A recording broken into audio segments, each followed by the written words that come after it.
Voilà, et comme promis, nous sommes de retour avec un inventeur du concours Lépine qui est là pour nous parler de son invention. Jean-Yvan Turpot, bonjour.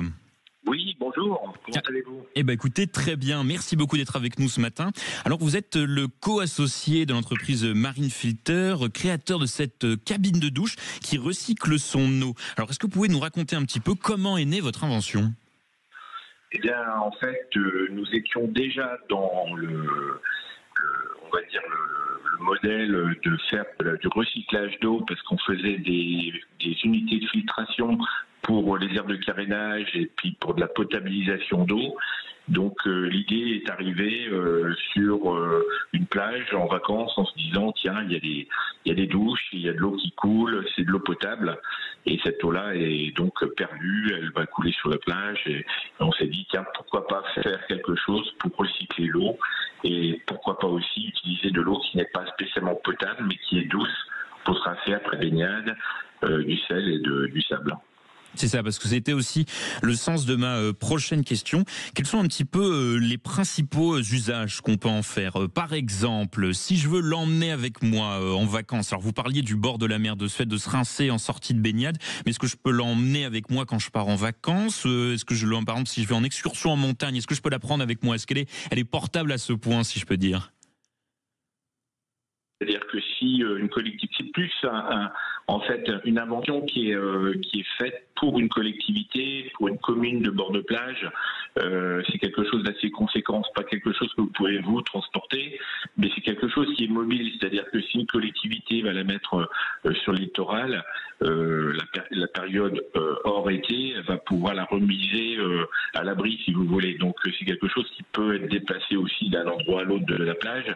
Mais c'est pas quelque chose de transportable. C'est pas vraiment une douche pour le particulier, c'est plutôt une douche, voilà, pour un camping, voilà, une commune du littoral. C'est plutôt axé à ça.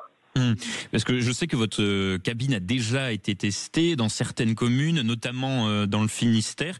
Alors est-ce que le fait de participer au concours Lépine, est-ce que ça vous sert déjà? Est-ce que vous avez reçu des appels intéressés pour votre création? Alors, on a rencontré bien sûr des gens intéressés. Maintenant, voilà, c'est vrai que faire le concours Lépine, ça nous donne une visibilité, ça nous permet de rencontrer plein de gens et voilà, ça permet de pouvoir parler de notre projet et d'avancer sur tout ce qu'on a à faire de plus. Donc oui, c'est très très intéressant. Et pour revenir sur votre création en tant que telle, comment est-ce que vous arrivez en fait à récupérer l'eau gâchée? Comment est-ce que ça fonctionne? Est-ce que vous pouvez nous expliquer simplement le mécanisme, on va dire? Bien sûr. En fait, vous avez une structure modulaire. Donc, vous avez une partie où il y a toute la partie filtration et la réserve d'eau, et vous avez une partie extérieure avec un caillebotis. Donc, la personne se place sur le caillebotis, va pomper l'eau. C'est une pompe manuelle. Donc du coup, il y a un effet, on va dire, volontaire de la personne pour amener l'eau.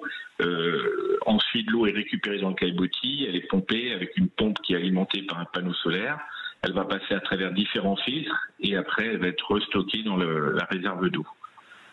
Donc là, j'imagine que vous attendez du coup les résultats du concours avec beaucoup d'impatience, j'imagine. Oui, bien sûr, comme tout le monde. Oui. J'imagine. Et on sera d'ailleurs, je le rappelle, sur une radio en direct à partir de 8h et on recevra aussi la directrice du concours Lépine. Alors je voulais savoir, comme tous les inventeurs de ce célèbre concours, j'imagine que vous êtes déjà en train de peut-être plancher sur votre prochaine invention? Pour l'instant, non. Là, on est vraiment axé entièrement sur la douche. Et on a d'autres produits, bien sûr. On fait des unités de potabilisation mobile. On fait du carénage mobile également, du recyclage. Voilà, on a déjà pas mal d'autres choses que l'on fait. Mais aujourd'hui, oui, il n'y a pas d'autres projets. D'accord, parce que le fait qu'il y ait par exemple ces cabines de douche à la sortie des plages, donc c'est l'exemple qu'on a vu qui a déjà été testé. Est-ce qu'il y a d'autres modalités, d'autres endroits en fait où ça pourrait servir? Ça pourrait servir sur des campings qui veulent être un petit peu en autonomie, qui veulent faire peut-être un geste éco-responsable, des hôtels sur des petites îles. Pour pas vraiment impacter l'environnement. Voilà, on peut imaginer toutes sortes d'applications dans le geste éco-responsable. Le fait en fait de ne pas polluer parce qu'on ne rejette pas de l'eau dans le milieu, et le fait de recycler de l'eau, donc l'économie d'eau. Et ben c'est bien noté. Merci beaucoup d'avoir été avec nous ce matin. Puis bon courage pour le concours Lépine, Jean-Yvan Turpot. Merci beaucoup, je vous remercie. Merci, très bonne journée.